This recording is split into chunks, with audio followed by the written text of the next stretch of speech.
माननीय सभापति महोदय, मैं आपका बहुत आभारी हूं जो आपने मुझे इस बिल पर बोलने के लिए समय दिया है।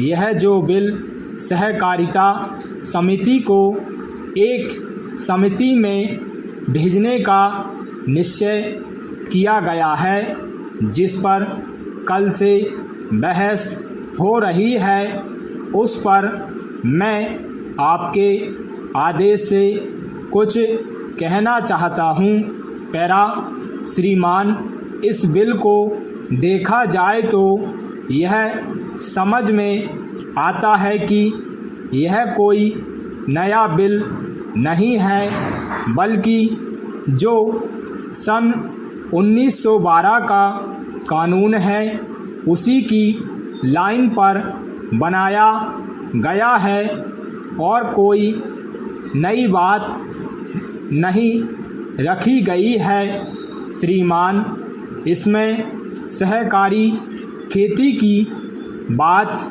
रखी गई है। अगर यह कहा जाए कि यह कोई नई बात नहीं है तो गलत नहीं होगा। जहाँ तक सहकारी खेती का संबंध है तो उसकी तरफ जनता और विशेषकर किसानों का बिल्कुल कोई झुकाव नहीं है और उनका झुकाव न होने के कारण उन्होंने उस सीमा तक नहीं अपनाया जितनी सरकार को आशा थी। श्रीमान, आपको मालूम है कि नागपुर कांग्रेस में यह प्रस्ताव पास हुआ है कि सहकारी खेती कराई जाए पूरे देश में। इस समय इसका जोर चल रहा है और इसको लाने के लिए ना मालूम इसके कितने रूप रखे गए हैं। यह कहा गया है कि इसके अंदर कोई जोर नहीं है। अभी एक माननीय सदस्य कह रहे थे कि राजनीतिक पार्टी के लोग यहाँ पर सहकारिता के संबंध में कुछ और कहते हैं और बाहर किसानों से कुछ और ही कहते हैं। वे किसी से यह भी कहते हैं कि तुम्हारी ज़मीन छिन जाएगी। मैं यह निवेदन करना चाहता हूँ कि यह जो कहा गया है और किसानों के अंदर जो भावना पैदा होती है वह इस बिल से स्पष्ट होती है कि वह गलत भावना नहीं है।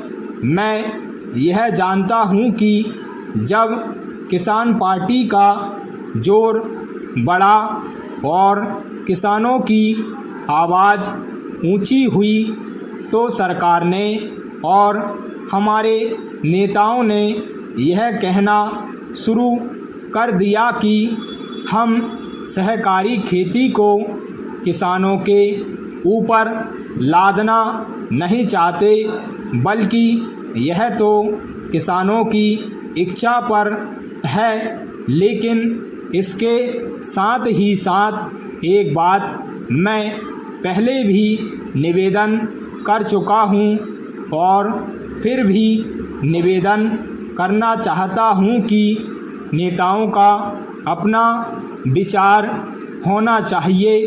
किसी सभा में जब यह कहा गया है कि यह जो सहकारी खेती शुरू हुई है यह तो अंत में सामूहिक खेती की तरफ ले जाएगी।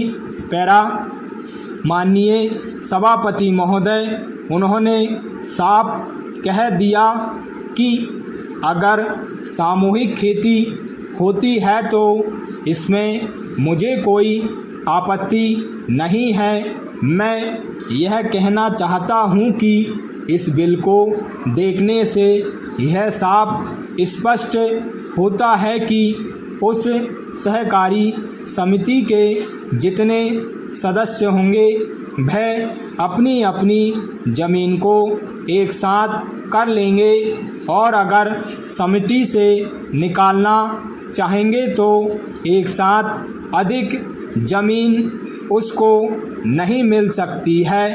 इस बिल के संबंध में इस सदन के सरकारी दल वाले लोगों ने और विरोधी दल के लोगों ने बहुत सी बातें कही हैं, जैसा कि यह बिल है इसको अभी समिति के सामने विचार के लिए जाना है और वहां से विचार होने के बाद यह इस सदन के सामने फिर से विचार के लिए पेश किया जाएगा। स्टॉप।